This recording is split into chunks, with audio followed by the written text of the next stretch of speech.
Hello and welcome back everyone. Today we're going to be doing an Italian meatloaf and I am so excited to try this recipe because I am not normally a meatloaf person. I came across this recipe on one of the Facebook groups that I'm in and I seriously just had to try it. It looks so good. I will leave a link in the description down below to the original recipe.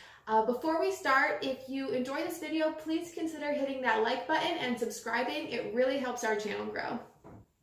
Alright, so first step, we're going to take a small onion and chop it up into pieces. So for this particular recipe, you're going to want to preheat your oven to 350 degrees. I'm so sorry guys, my phone camera just turned itself off. I don't have footage of me doing this, but we essentially just chopped up an onion and a red bell pepper and threw them in this pan with a little bit of oil. And then over here I have 2 cloves of garlic that I minced pretty finely. I'm going to put these vegetables on the stovetop for about 5 minutes over medium heat, and then I'm going to turn the heat down and add in my garlic. I turn the heat down because I'm scared of burning the garlic. I will say, in the original recipe for this, I did not see the girl say to turn down the stovetop, so it's really up to you whether or not you choose to do that. And you're just going to give the garlic a real quick cook till it's a little bit fragrant.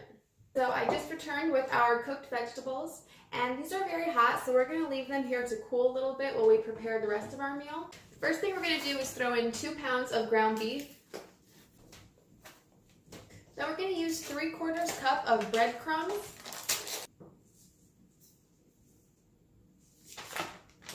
And then 1/2 cup of shredded Parmesan cheese. I always want to say Parmesan. 1 bite of cheese. Whoa, he does not like Parmesan. Then we're going to take 2 eggs.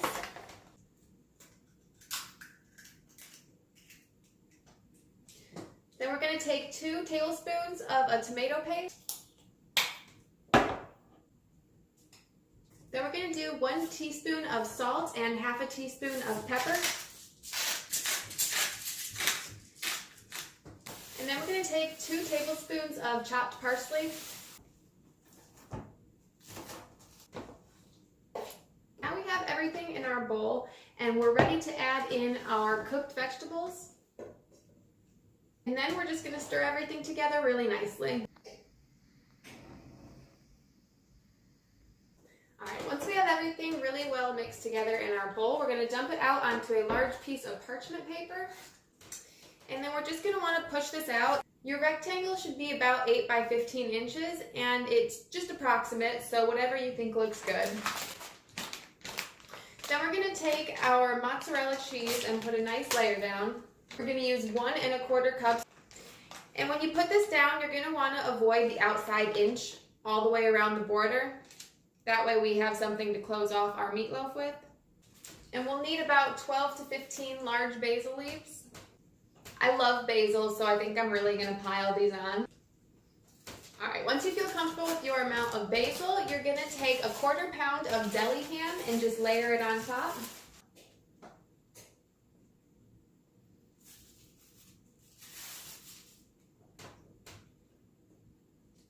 Once all of your meats are on, you're just going to start on one of the short ends and begin to roll this all the way down.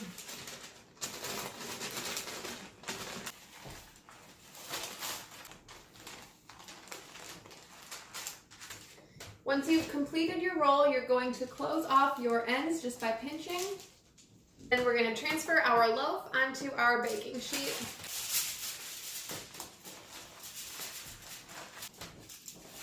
And just really make sure you get your ends pinched so none of our stuffing comes out. What a beautiful loaf. So now I'm just going to put this in the oven for an hour at 350, and then we will come back and see our beautiful insides.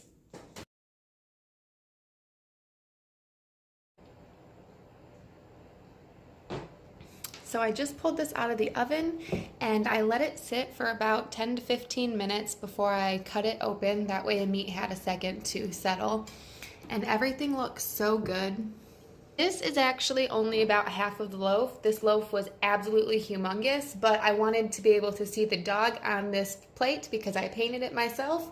It's supposed to look like my dog, but I'm not the best painter, so it just kind of resembles him. But I'm super satisfied with the loaf itself. It looks really good. I did give this a taste test. I am very impressed with this recipe. Thank you guys for watching. We'll see you next time.